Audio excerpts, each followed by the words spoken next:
Morning, I love you. Good morning sir. Good morning sir. I hope कि आप स्वस्थ होंगे, मस्त होंगे।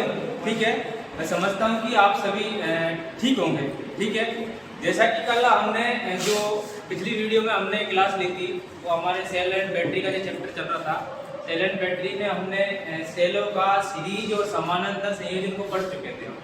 ठीक है, वहाँ तक कि मैं समझता हूँ कि आपको किसी को कोई दिक्कत नहीं होगी किसी भी प्रकार की। कल हमने उसके रिलेटेड आपने सीरीज और समांतर से रिलेटेड आपने क्वेश्चन भी किए। काफ़ी हद तक सभी बच्चों के लगभग आपके आंसर ठीक आए थे। ठीक है, आप ऐसे ही लगातार अपनी स्टडी को बनाए रखें।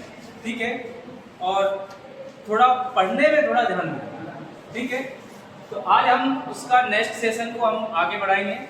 तो टॉपिक का नाम होगा आपका सेलों का श्रेणी में समांतर संयोजन। आज हम देखेंगे जो हमने दोनों को हमने अलग अलग पढ़ लिया था, श्रेणी को भी अलग पढ़ लिया था, समांतर को भी अलग पढ़ लिया था। आज हम उन दोनों का मिश्रित संयोजन के बारे में हम बात करेंगे कि जो हम बैटरी बनाते हैं, सेलों का संयोजन करना होता है बैटरी को निर्माण करना।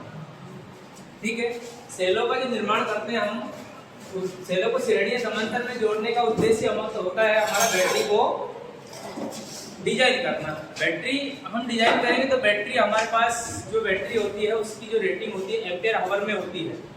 एम्पियर आवर का मतलब उसकी रेटिंग करंट और समय के गुणनफल से मापी जाती है। आप सभी ने ये देखा भी होगा कि जो बैटरी होती है उसको आप mAh में मापते हो। ठीक है, mAh में मापते हैं। इस तरह से आप बैटरियों में, बड़ी बैटरी होती है उनमें आप देखते हैं AH लिखा होता है, एम्पियर आवर। ठीक है, इसी तरह से हम बैटरियों को बनाने के लिए हम सीरीज और समांतर की आवश्यकता पड़ती है। अब कई बार ऐसा हो जाता है कि हमारे पास सीरीज को भी हमने जोड़ दिया, समांतर को भी जोड़ दिया, और लेकिन अब दोनों को हमें एक साथ भी जोड़ने की आवश्यकता पड़ जाती है कई बार। ठीक है, तो आज हम देखेंगे कि सीरीज और समांतर को दोनों को एक साथ कैसे जोड़ेंगे।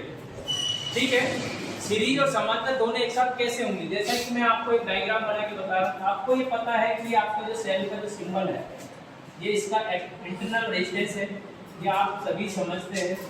ठीक है, इसको स्मॉल आर से प्रदर्शित करते हैं। ये आपका एक सेल है।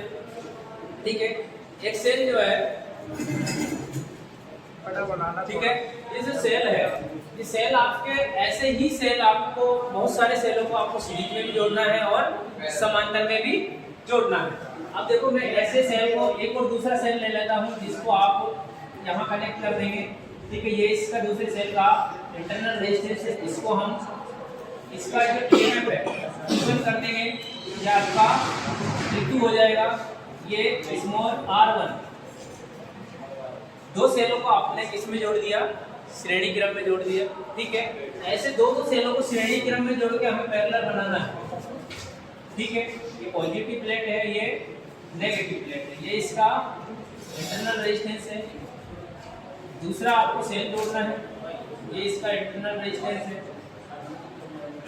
ठीक है, इस तरह से R2 R1 E1। एक और ले लेते हैं, हम तीन शाखाओं को जोड़ते हैं।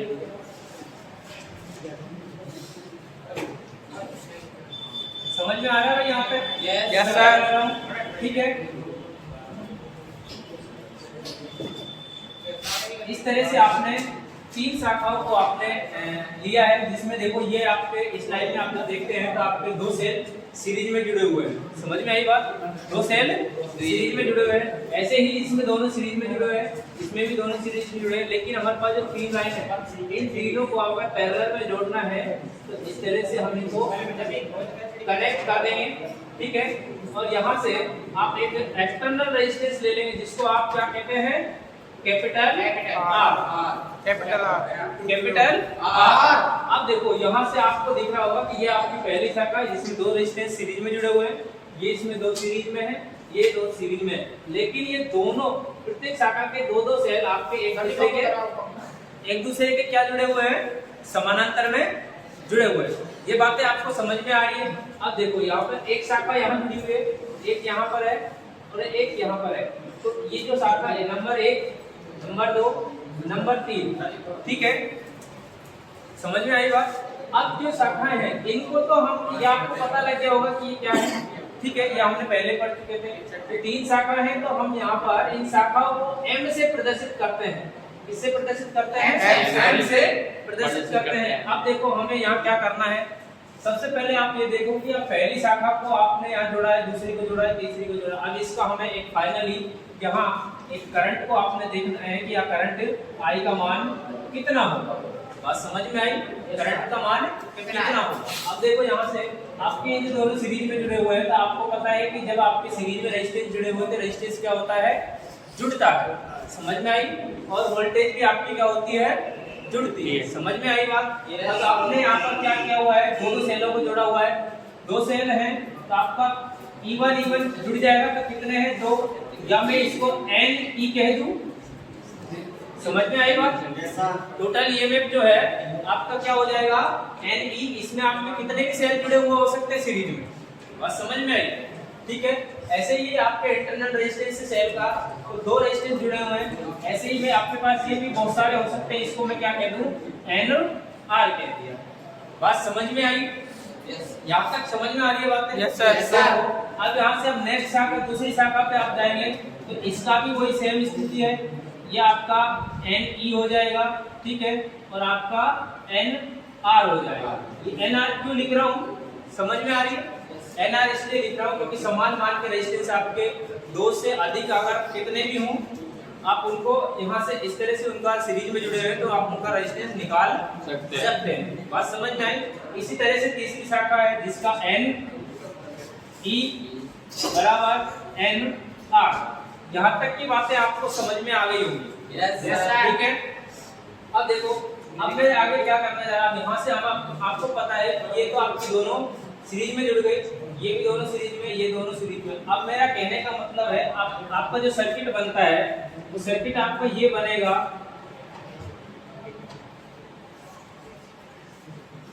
यहाँ मैं जो लिख रहा हूँ NE लिख रहा हूँ।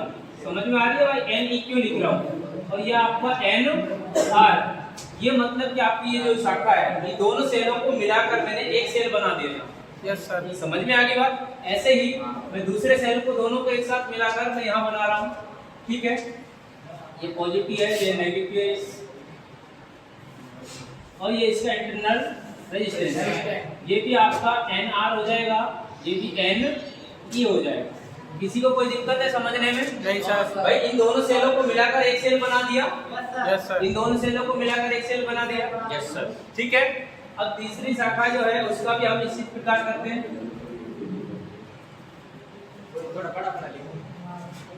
बड़ा लिखूं? ठीक है, ये आपका NE हो गया।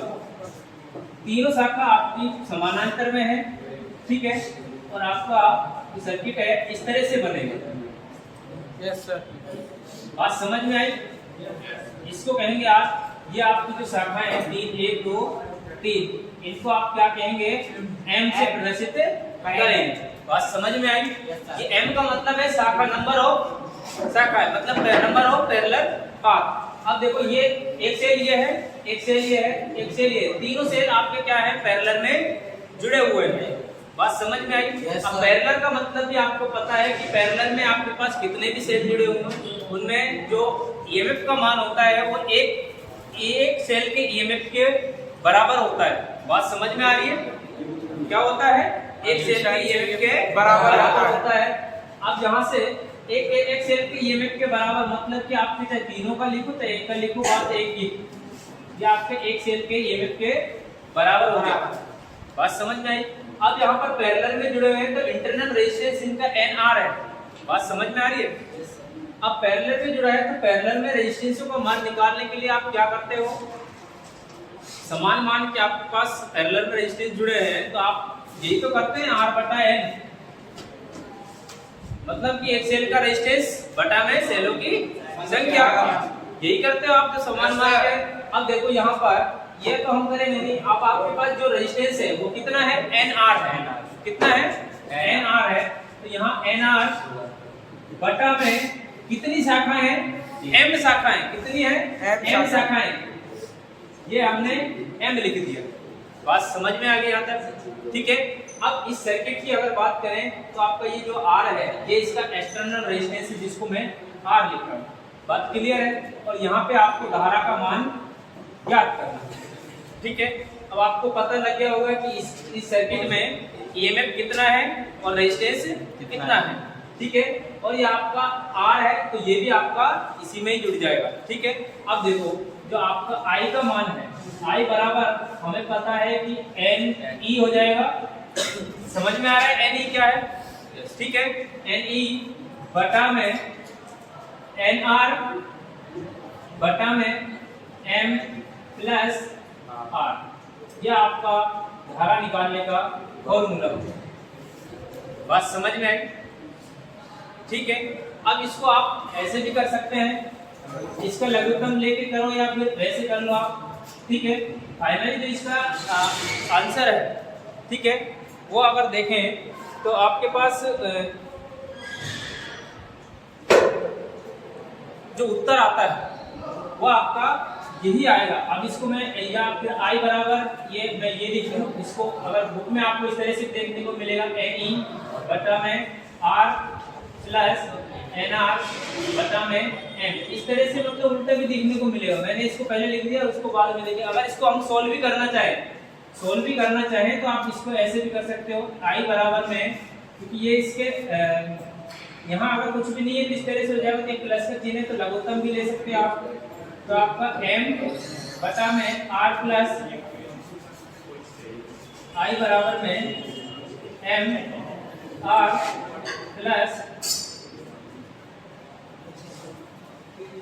M R की I से मल्टीप्लाई होगा तो M R plus N R, ठीक है।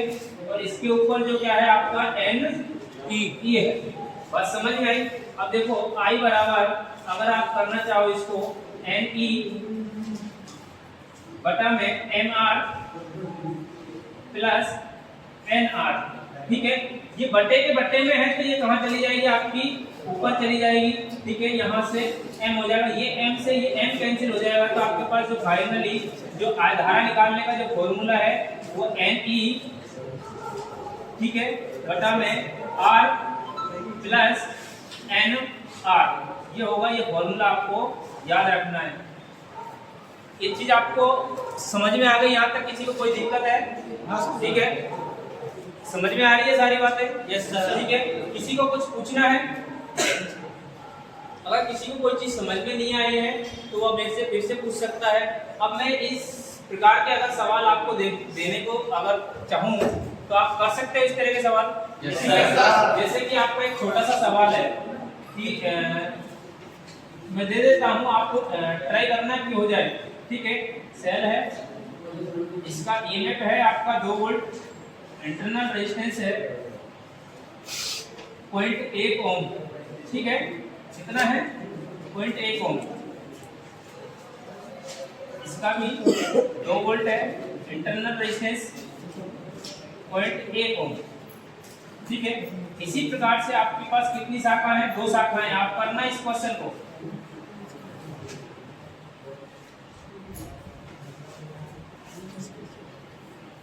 दो वोल्ट समांतर क्रम में है, 2 शाखाएं, बस सिर्फ कितनी है? 2 वोल्ट, एक्सटर्नल रेजिस्टेंस है 0.1 ओम, ठीक है। एक्सटर्नल रेजिस्टेंस आपका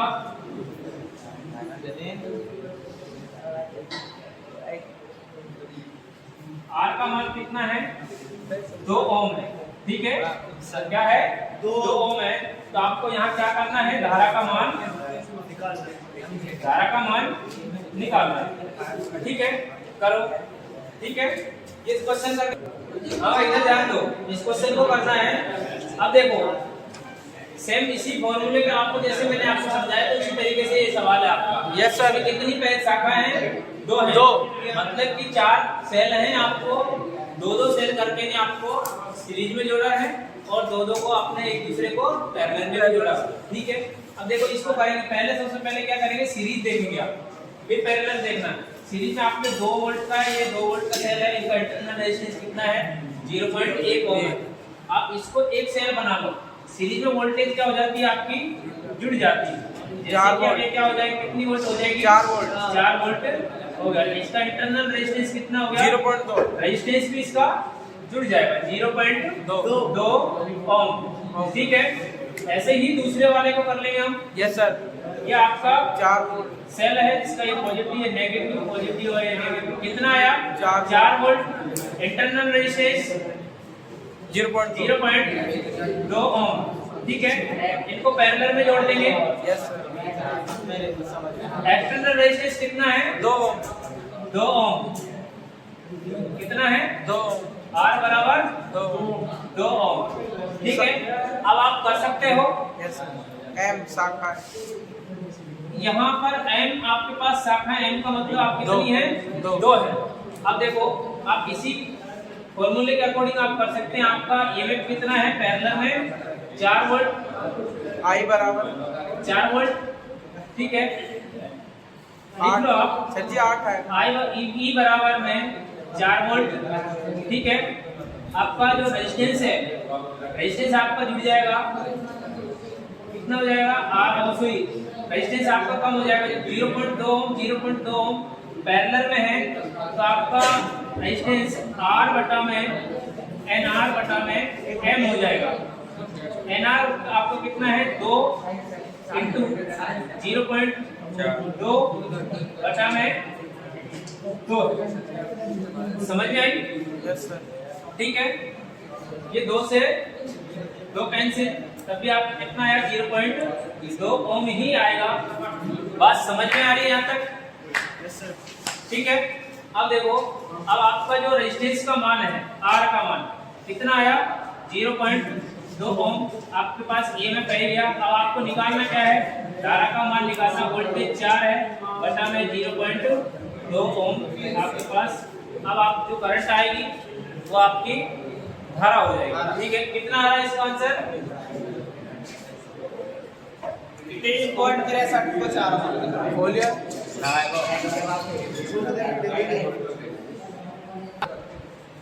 हाँ भाई, अरे हाँ, ये थोड़ा सा गलत हो गया, इसको थोड़ा मैं सा वही तो कह रहा सर जी, ये सिस्टम N नहीं है। आएगा, N नहीं आएगा, R बटा M आएगा। मतलब कि आपका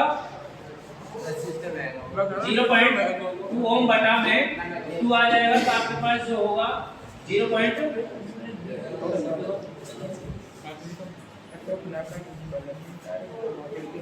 1 ओम ही आपके पास आंसर आएगा। ठीक है, और रेजिस्टेंस आएगा। अब आप 0.1 ओम को आप भाग देंगे तो आपके पास जो आंसर आएगा वो आपका करंट होगी। कितना आ रहा है भाई, है भाई, 3.63 बस बता रहा हूं। कितना है, 3.63 एम्पियर। ठीक है, इस तरह से आपको ये सवाल करना होता है। अब आप देखेंगे कि आपके ये जो 4 सेल है, इन चारों सेलों से कितने एम्पियर की धारा आपको प्राप्त हुई है, 3.63 एम्पियर की। लगभग आप इसको कह देंगे 4 एम्पियर आपकी धारा हो गई। ठीक है, ये आपको सारी बातें समझ में आ गई हो। किसी को कोई डाउट है तो आप अपने डाउट को पूछ सकता है।